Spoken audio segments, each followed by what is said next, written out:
This is the Money Hour with your host, Tina Mitchell, on Alternative Talk, AM 1150. Now, back to the show with local mortgage and finance expert, Tina Mitchell. Welcome back to the Money Hour with your host and mortgage expert, Tina Mitchell, right here on 1150 AM KKNW, the Saturday, December 6th show. My goal is to keep you up to date on the latest news and trends in our local economy. Keep me tuned in, and I promise I'll keep you informed. If you're hearing my show at a different time or day, you are listening to a rebroadcast, but you can always call into the show at 1-855-400-1150, 1-855-400-1150, or online at themoneyhour.com. And you can ask any questions that you have during the entire show with the guests that I have in studio today. Again, we're here for the entire show is reserved for Northwest Dream Team with John L. Scott Real Estate. Just a wealth of information. I'm just excited to hear from all of you, to talk to my listeners. And for this next segment, we're going to kind of keep it around the buyer arena. So if I have buyers that are listening to the show and thinking of purchasing real estate, let's just get right to the first question and talk about the holidays. The holidays, coming up here, or actually we're in the holidays. We just passed one of them, how things come really quickly. And somebody might be thinking, maybe it's not the time to purchase a home. What are you guys telling your buyers right now with the opportunity during the holidays, or lack of? That's always a real loaded question, right? A lot of it just depends on what you're trying to accomplish when you're buying. Okay. So are you a renter looking to buy? Are you a first-time home buyer? Are you an upgrade mover? The question really is, is this the right time to buy for you? Okay. Right? So as far as the market goes in terms of buying, right now, any time is a good time to buy, especially with interest rates this low, as you were mentioning before, right? We just never know when that uptick is going to happen. The market pricing right now, the demand does drop a little bit. Uniquely, though, in the market right now, inventory is also really low. But it's a much more balanced market. And if you're looking to find and to be able to negotiate today, it's a much better market today to negotiate than it was 6 months ago. And I think the key thing to also consider is sellers that keep their home on the market today through the holidays are motivated to sell. Makes total sense. Yeah. And I think that's great. James, yes. I mean, if you're listing your home during the holidays, you've got to have some probably urgency to get that home sell. And Naushad, you talked about, not being in that multiple offer scenario like we had just a couple months ago. And I like how you'd mentioned that really it's up to the buyer, and it doesn't make sense. Are they finding the right home? Is it the home that they want, the area that they want? And I think if I'm hearing you correctly, it really is just get out there and take a look at what's out there. And if it makes sense, then you can move on it. And if not, then you're going to wait until after the holidays, like the majority of buyers are doing right now. Yeah, and really, when you're searching for a home, you just never know when the right home comes up, right? Yes. So there's no point in taking time off, right? If you have the right realtor working with you and they're searching for you, then when the right home comes up, you're ready to move. The key is to always be prepared to make the move if the right home does come up. Makes total sense. And so would you guys say that we're in a buyer's or seller's market right now? Well, that's a great question we get often. Yes, I'm sure you do, James. Right. And so I think based on today's market, it's been a seller's market for the past 12 plus months. And now it's starting to soften. And we're not sure if it's just for the holidays and it's taking a break, but we're definitely seeing more of a balanced market. So I wouldn't consider it necessarily a buyer's market or a seller's market, but there's actually some negotiations going on. So it's not so chaotic out there, and you've got really some time to think and to go back and forth and decide, how to put this offer together. Correct. Makes total sense. Jen, what are you experiencing right now? Well, the thing that we're seeing is that properties are sitting on the market a little bit longer than what we've been used to. Okay. As James mentioned, 6 to 12 months ago. So I'd say longer days on market and even starting to see price reductions. And so that's not something that we've really experienced, beyond 6 months, but it's starting to become more prevalent, with the market shift. Yeah, no, with price reductions, because I know there's all these different strategies out there in the real estate community. I know a lot's based on location and the market that you're in and the time frame and all of that. But do you think some of the price reductions and, agents that were going in and listing homes a little tiny bit higher to get that demand of buyers that are coming in, and now that the massive buyers aren't there because they're in the holidays, that's why prices are dropping? Or what do you think the reason is for that? So there's a lot of different factors really affecting the shift right now, right?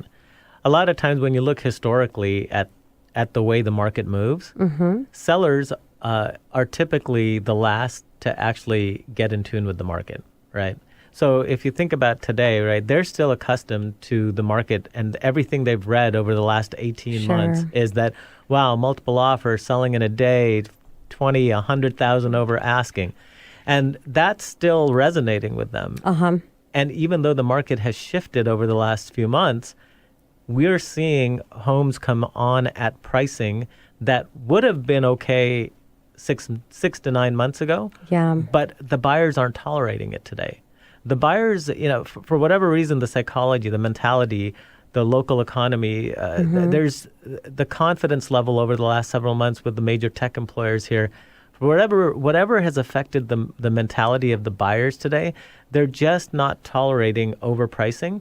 And most of them are hesitant to get into a multiple offer situation. So so they'll wait. And if it gets through, we're not even seeing any offer review dates anymore. Very rarely do we see seller is going to review an offer on X date, which was a very common practice in the spring.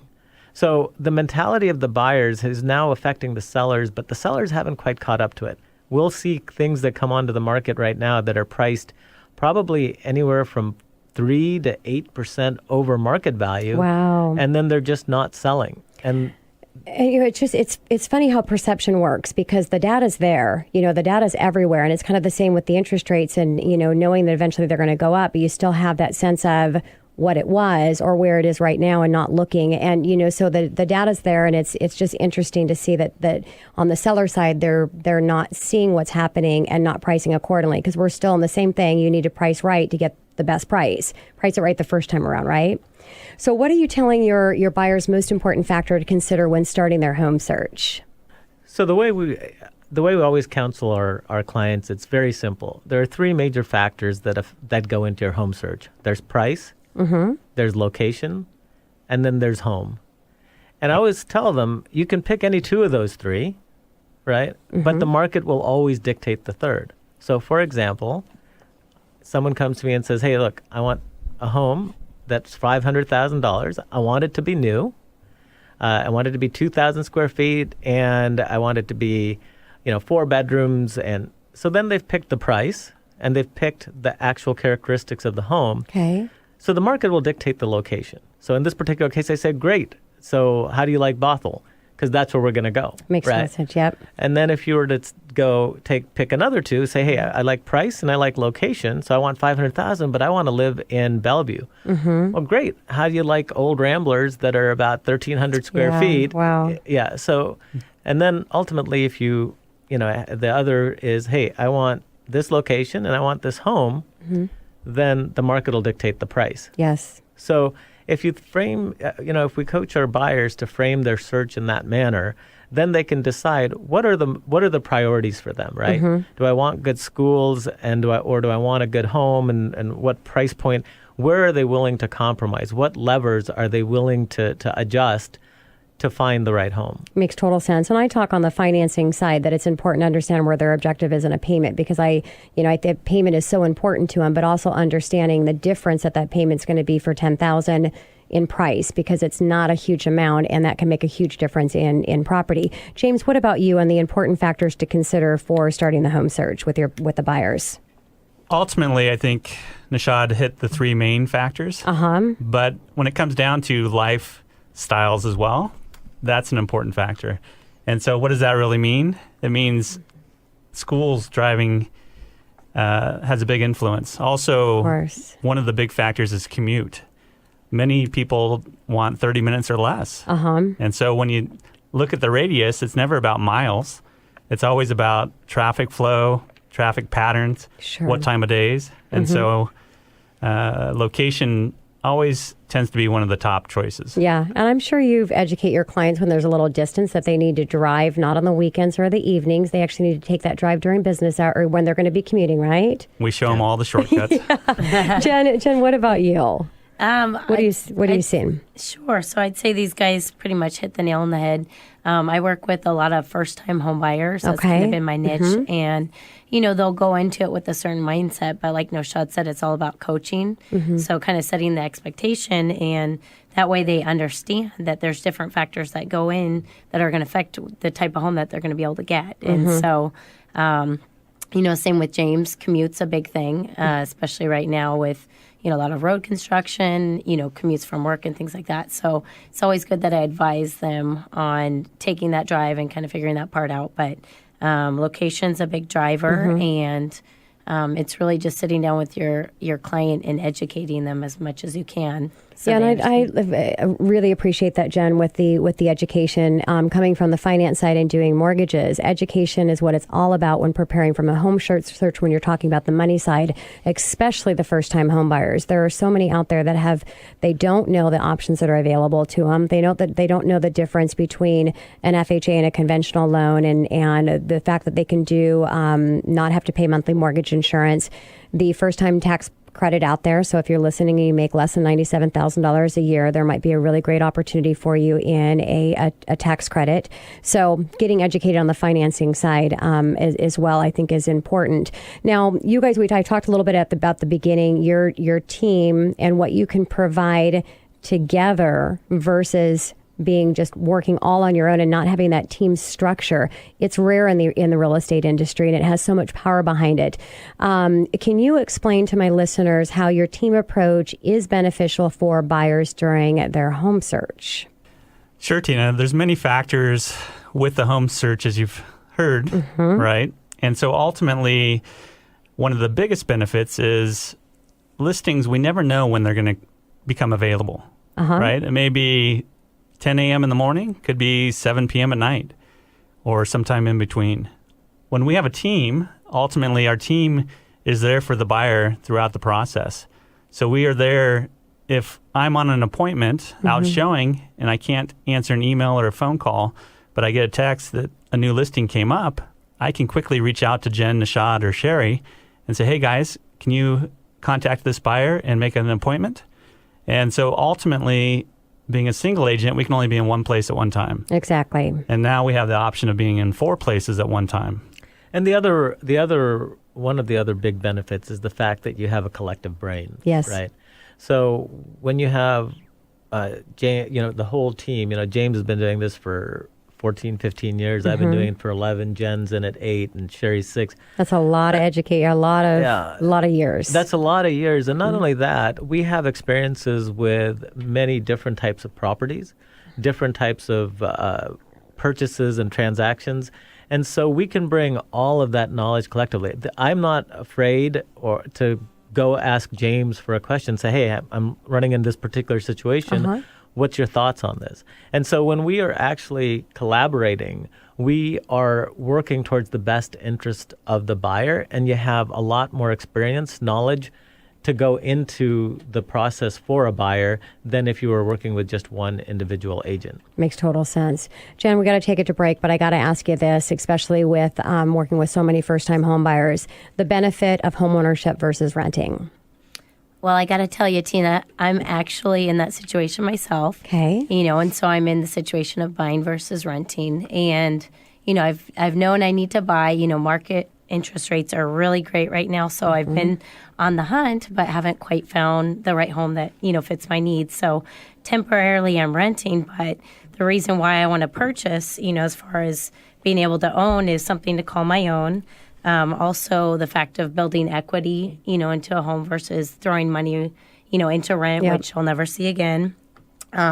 Also, as far as the tax benefits that you have from home ownership versus renting, with renting, there's so many variables, as you mentioned earlier, is that your rents could change, your lease terms, pricing could go up, there's different factors to consider. And so There's a lot to think about, but at the end of the day, home ownership, I think, is probably the number one best way to go. I totally agree. And whenever I have a first-time home buyer or renter ask, well, what if the market drops?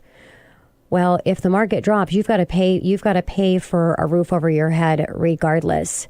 The question really you should be asking is, what are rents going to increase to? Because now you can get into something and get that fixed payment. So very valuable information, Jenn. Thank you so much. And we're going to go ahead and take it to commercial, but don't worry. The Northwest Dream team with John L. Scott, they're going to stay here for the entire show. And coming up next, we're going to talk to any of the sellers out there thinking of putting your home on the market and things that you need to know right here on 1150 AM KKNW after the short break. This is the Money Hour with your host, Tina Mitchell, on Alternative Talk, AM 1150. Now, back to the show with local mortgage and finance expert, Tina Mitchell. Welcome back to the Money Hour with your host and mortgage expert, Tina Mitchell, right here on 1150 AM KKNW, the Saturday, December 6th show. I am committed to providing you knowledge needed to be successful in every arena regarding your finances. Knowledge is power, and that's what you'll receive listening to the show. Today is all about real estate. If you're hearing the show at a different time or day, you're listening to a rebroadcast. To talk with any of the guests that I have in studio, just pick up the phone and call 1-855-400-1150. Again, that's 1-855-400-1150 or online at themoneyhour.com. And in studio, we have Northwest Dream Team with John L. Scott Real Estate. Right now, we're going to discuss a little bit on the other side. Before going to break, we were talking to all of the buyers listening today. Now we're going to talk to all of the sellers. But even if you're a buyer, you definitely want to stay tuned in because it's important that you understand what the sellers are learning so you can figure out how to strategize around that. And let's go ahead and start out with the factors that affect a value of home, because I know that's a big question that sellers have, and I think it's a question that buyers have as well. So what are those factors? Well, that's a great question, Tina. There's so many different factors that affect the value of your home, right? So it primarily, homes are like a box of cereal. Mm-hmm. It's a commodity. It's just a product on the shelf, right? So the question really is what's the supply and demand? That's one question, right? The second question is, what city are you located in? What's the supply and demand from a micro market perspective? Okay. Location. Yes, location is always the number one criteria, right? Then you always have the question of what condition is your home in? What price point is your home in? And so all of that really leads to the demand for your home, right? So ultimately, demand is what drives the value of your home, because the more demand there is for your home based on all of the different factors that go into the value, that's what's going to determine how fast it sells, for how much money it's going to sell. But ultimately, just those are the key factors, right? And it's going to be location, it's going to be condition, it's going to be the macro market, it's going to be the micro market, and it's also going to be the timing. The seasonality will also affect it as well. And so how important is it that you price that home right? That's always one of the key things in selling your home, right? Is pricing it right from day one. Yep. And so you can always overprice your home, but rarely can you truly underprice your home. And what I mean by that is we've had many instances where we've seen comparables in a neighborhood, and we've looked at those and looked at our subject property, and ultimately, based on the comparables, we thought, well, we're not sure if it's quite that high, and so we've priced it what we thought was slightly below that, and let the market dictate where the price goes. And so that's been a great success, because ultimately, when the demand is there, oftentimes that's when we get the multiple offer situations. Makes total sense. And that's when we find out what true market value is. Worst thing you can do is overprice it and not get those lookers coming in. Correct. Yeah, and I think especially in today's market, buyers are much more discerning about pricing, right? So like we were talking about in the buyer segment, 9 months ago, the market was completely different. Buyers were almost desperate to find the right home and get into it. There was almost a frenzy. That frenzy doesn't exist today. However, the number one factor, as James said, is pricing.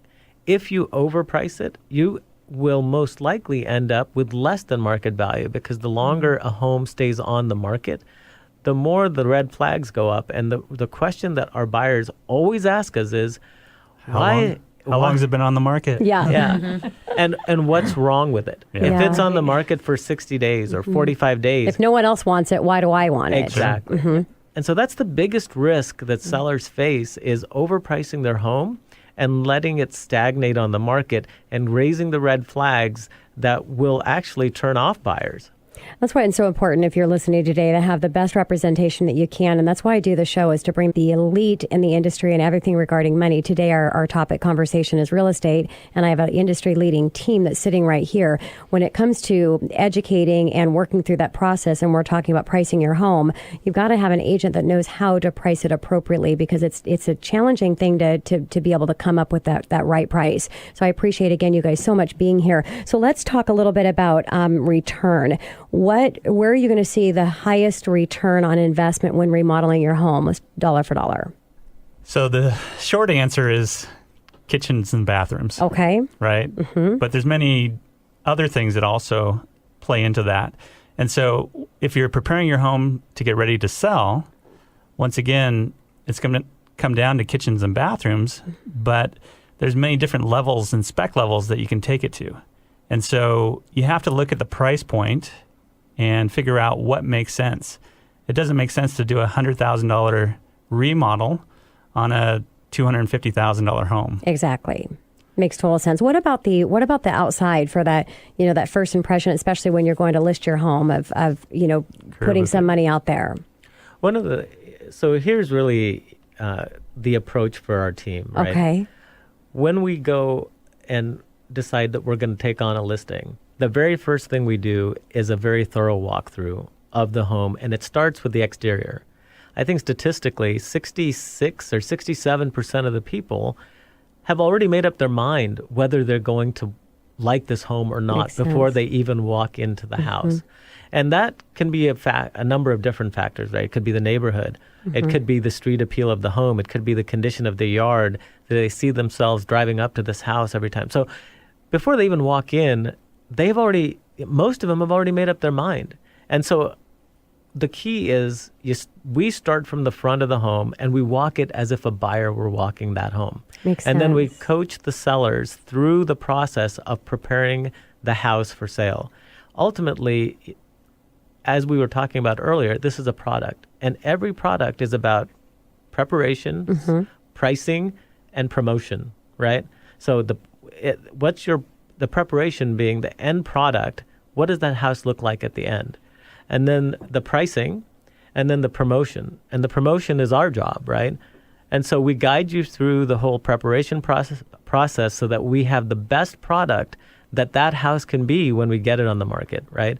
Then we coach you through the pricing piece, which is the most critical component of it, because we need to be able to price it at a level that attracts the people through the home. And then finally, it's the promotion piece where we use all of our technology. We use all of the tools that are available, and the open houses and the internet, and everything that we possibly can to drive the most amount of buyers through the home to give the seller the best possible chance at the highest possible purchase price. Makes total sense. And so if you're thinking of selling your home, the smartest thing you can do is pick up the phone, call the show, 1-855-400-1150. I'll connect you with the Dream Team. And would you say, if you're thinking of putting money into your home and you're thinking you might want to possibly list it before doing anything to the home, talk with you guys first, get some expert opinion and advice of what to do, right? It's always in your best interest to have somebody on your side telling you from a non-judgment standpoint that no emotions connected to the home. Yeah, just all about price. Third party that's going to tell you how it is. Sure. Sometimes you'll like it, sometimes you won't. Yeah. But we'll be honest and upfront and really be looking out for your best interest. At the end of the day, I think the results really speak volumes for our team. I'm going to take a second to promote ourselves, right? Our homes sell on average for 102.9% of list price. Wow. And that's primarily due to all the work that's done up front, right?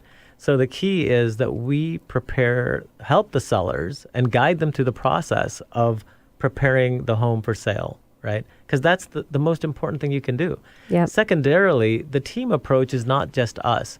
We have a whole list of vendors that we vetted over the course of time that not only allow us to guide you through, hey, listen, this kitchen needs some work and the bathroom needs some work, but we have the vendors that we have vetted over time that can do the work for significantly below market value and what a seller would go and do it on their own. Yeah. And that helps the return on investment for the seller.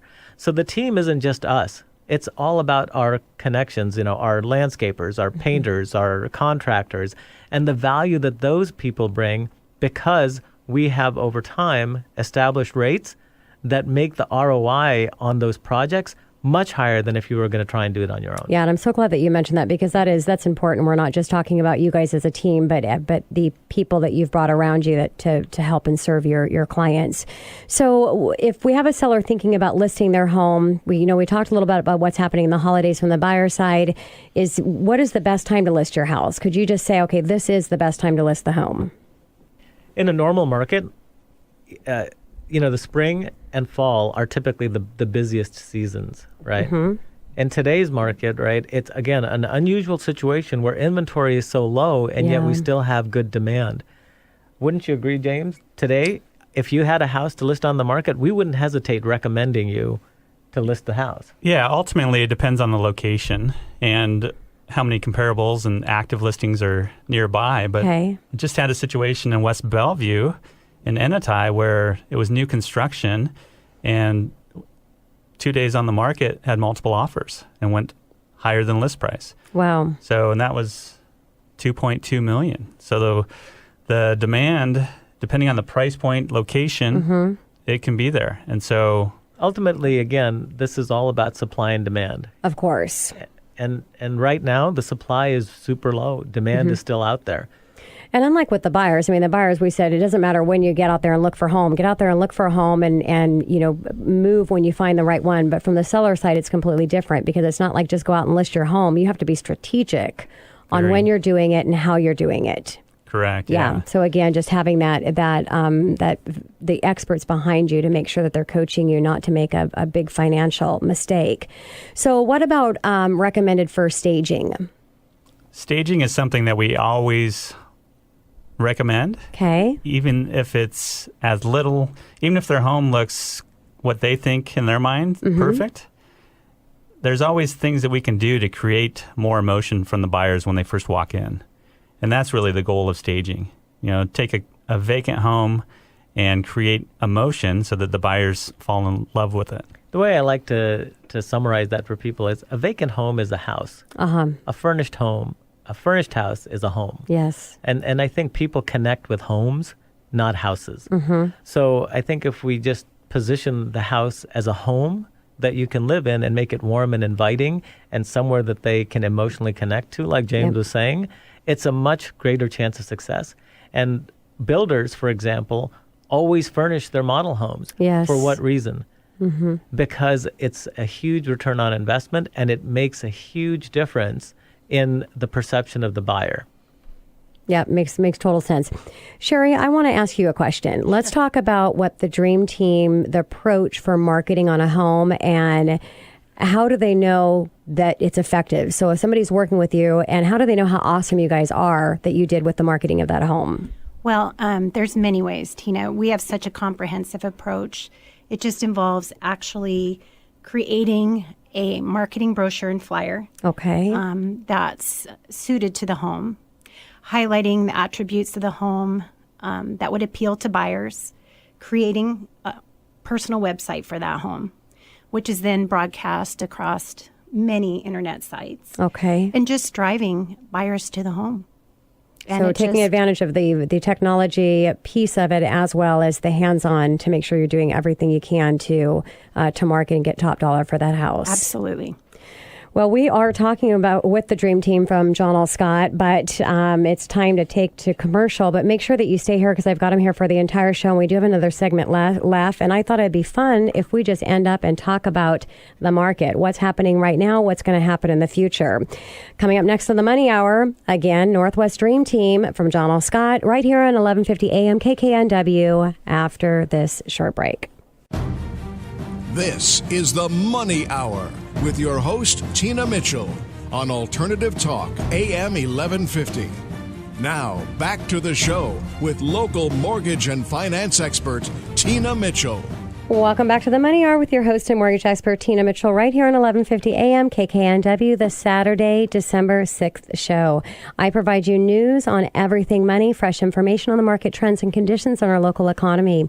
If you're hearing my show at a different time or day, you're listening to a rebroadcast, you can call into the show at 1-855-400-1150. Again, that's 1-855-400-1150 or online at themoneyhour.com to discuss anything regarding your money and to talk with the guests that I have in studio. Again, back in studio for the ending of the show, beginning and middle, is Northwest Dream Team with John L. Scott Real Estate. There's a lot happening in the real estate market, and is now the time to buy or sell?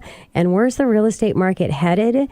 This is what we're going to talk about during the last segment for our show today. And let's go ahead and start out with what's happening in the real estate market right now today. As we're sitting in the studio, what's going on? So we've been talking about this throughout the buyer and seller segments as well, right? The market is a lot different today than it was 9 months ago, and certainly a lot different today than it was 5 years ago, right? So the market has clearly stabilized from the frenetic pace that it was at. I mean, we were seeing, double-digit increases in pricing. Are we going to continue to see that? It's not likely. That's not the forecast for the coming year. Everything we do see shows positive signs for continuing appreciation, but not, again, at the frenetic pace that we've been at over the last 2 years, right? So markets, it's a much more balanced market today than it was. Inventory still continues to be low, and in certain areas of Seattle. So the east side, for example, they're not making any more land out here. Yeah. And that's the challenge, right? So there's always going to be a limited supply, especially around the key corridors around Microsoft and the downtown Bellevue corridor. Those homes will always be in great demand, and we continue to see great demand and low inventory in those areas, and those homes continue to sell quickly and at great prices. The further south you go, inventory tends to increase a little bit, and prices don't tend to move as in as much of a spike as it does on the east side. But the market today, it's a great time to buy or sell. Yeah. So how are you getting through this with, let's say on the buyer side, with the market and the lack of inventory even right now? How are you helping your buyers navigate through that process and keeping them excited about not giving up? Because there's so many people that I think just have gotten frustrated and they literally are just giving up. And what I'm concerned about for them is they're going to give up and miss out on an opportunity because we've talked about with interest rates. So how are you helping them through that process? That's a great question, Tina. I think the big thing that we do is keep them engaged. Okay. Right? And that means whether new listings change daily, but we have to at least communicate with them. Hey, what's going on? Keep them excited, right? There is hope. Yes. The light is around the corner, and we will find you that home that you love. Yes. So patience is the key, and that's for everyone. But if we do the right thing, the end result, we'll find them the home that they love, and it's all worth the wait. Great advice. Don't give up. Stay out there and know that you're gonna find your home. It's just a matter of when. Just don't give up. And I think as we talked about in the buyer segment, right? And as James brings up the point, you have to be patient, right? But you also have to be persistent. You can't give up because today might be the day that the right home pops up for you. Yes. We've got searches set up for a lot of different clients, and a home popped up last night that I thought was a perfect fit for a client, and I sent him an email and said, hey, and the subject line says, this could be the one, right? And so you just never know the day that the one pops up, right? And so if you have to be patient and persistent and have a team that can keep you motivated. Yes. And out in front. So when that one does come up, we're there to pounce on it. Ready to move. Yeah. What about the emotional connection? I know it's hard unless you're in the buying process, but just, and not being emotional and trying to keep that out of it as you're out there looking at properties. So I think that emotional piece of it can just really bring you down, especially when you're making offers. You found that dream house, but there was multiple offers and you didn't get it. And so how do you coach through that?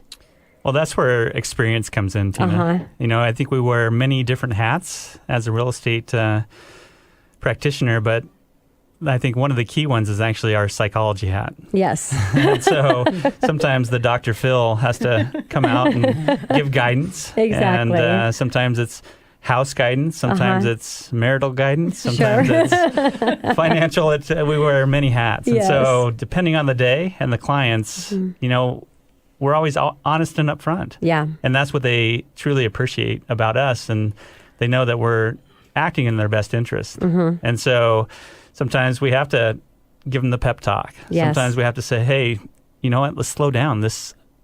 Did you think of this? This might not be the right house. Exactly. Yeah. So there's many times where we've actually talked our clients out of purchasing a home, which you don't hear of very often from a real estate agent. No. But, end of the day, we want them to think of the big picture. And so by really getting to know them and what their needs and wants are, it's easier for us to do that. To be honest, Tina, Go ahead. sorry to interrupt. Right? No. Yeah, to be honest, we want our clients to be emotionally engaged. Yes. We want them to get in there and do a happy dance, right? We want them to do the happy dance because if they're not doing the happy dance, we don't feel like that's the home for them, right? Okay. If they're talking about price, well, if we could get it at this, and they're not emotionally connected to it, that's not the right house for them, right? Okay. One simple letter. Yeah. It starts with L. They have to love it. Have to love it. Okay. They can like it. It's not good enough. We want them to love the house. Yeah. Go ahead. Yeah. And so it's easy for us to tell when they do find the right one. And so when that time comes, that's what gets us excited as well. And makes us want to go to battle for them if it does happen to become a multiple offer situation. Yeah, so that makes sense. Just if you fall in love with the house, but no, if it doesn't go through, there's another one that you'll fall in love with, right? Correct. So let's talk about the potential bubble, because we've seen such amazing appreciation, especially in our market here, our employment opportunities. I mean, we've got everything covered in the employment arena. So with all of this appreciation that's happened, are we at risk of a bubble?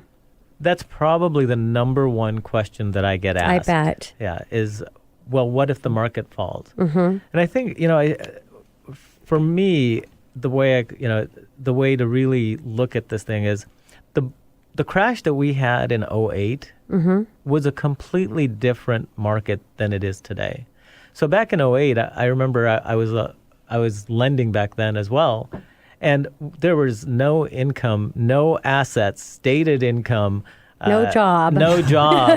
Loans. No money. Bad credit. Zero down. Get money back at the table. Yeah. I mean, basically, and that was really, zero down and no documentation was probably about 30 to 40% of the loans that I was doing back then. I mean, part of it was for simplicity, but part of it was just because people could get away with it. Sure. And just because you could buy a home didn't mean you should buy a home. Yes. And a lot of people who shouldn't have bought homes at that time, who couldn't really afford it, and who were really banking on appreciation and playing this investment game of, well, it'll appreciate and then I can just cash out. And they got caught in a cycle, right? And that's a completely different market than it is today. Of course. Most of the deals, and you can probably speak to this better than we can from a financing perspective, but what we're seeing is that most of the deals that we're doing are a minimum of 20% down. We're seeing a lot more cash deals than we did ever before. And because all of this money has been sitting on the sidelines, right? And so now what we're going to see is that even if the market were to correct 5%, that's really not going to create this mass panic of homes in foreclosure and short sales and this vicious cycle that's going to continue to bring the market down.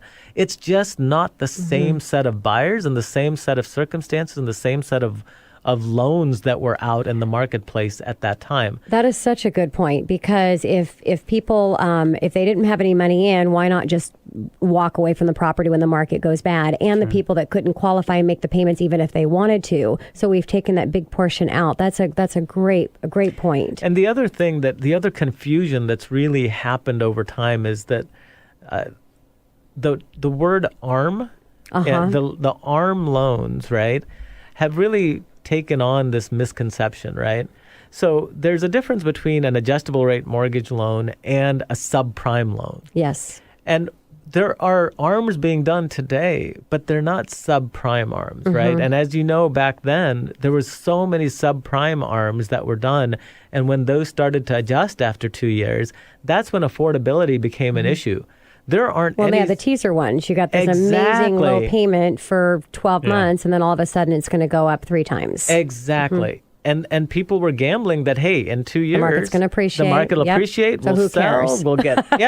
Doesn't matter. Yeah. And when that cycle ended, the market just tanked. So today, I haven't done a subprime ARM purchase since 07. There are no subprime ARM purchases. There are no subprime ARM purchases. You couldn't get one if you wanted one. Right. Yes. So I think that's a really important factor for people to understand in terms of what the risk level is today. Makes total sense. Versus what it was back then. And then remember back then, too, with the NAGAM loans. I mean, people literally could make a lower payment than what actually cost them to make in the payments. So, I mean, there's so many dynamics there. Is that? Yeah, well, it's ridiculous. And those won't be coming back. Yeah. So anything else on that we're seeing that's different, that in a totally different market now than where we were when we saw the meltdown?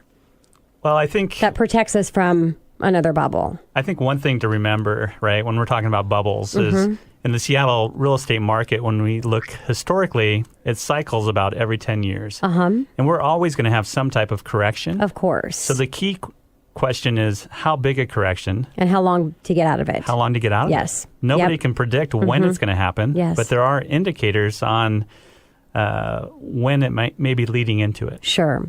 Yeah. And I always say, tell real estate's the safest investment that we can make. I mean, if we follow the history of real estate market, the market will always recover. And you don't lose money in real estate unless you're forced to sell in a bad market. Right. So before we end the show, I've got to talk about what you think's coming up. Let's just say next year. Let's go 12 months from now. Where do you think the market's going to do? What are we going to see? So right now, I mean, everything that we're reading and sensing is that because inventory continues to stay low and demand will continue to stay high, assuming that interest rates stay and hover anywhere close to this level. Yes. We're still going to see a vibrant real estate market. Okay. Again, it's not going to be a crazy market, but will there be appreciation? We believe so. And everything we read, consumer confidence is great right now. Yes. And the other thing that we haven't really factored into it is while the local economy has really picked up significantly, the national economy has really lagged. And now let's assume that the national economy improves this coming year, which every indication is that it will continue to improve and the unemployment will continue to go down. That's going to create additional demand. Yeah. And I think it's going to continue to keep the real estate market vibrant for this coming year. James, Naushad, Jenn, Shari, thank you so much, all of you, for spending the entire show with me. I so appreciate it. Thanks, Tina. Thanks, Tina. You guys will come back, right? Absolutely. Perfect. This is your host and mortgage expert, Tina Mitchell, signing off for the day. Enjoy the rest of your weekend. Thanks for hanging out with me to talk money and everything real estate. And I will be here, same time, same place, next Saturday, right here on 1150 AM, KKNW.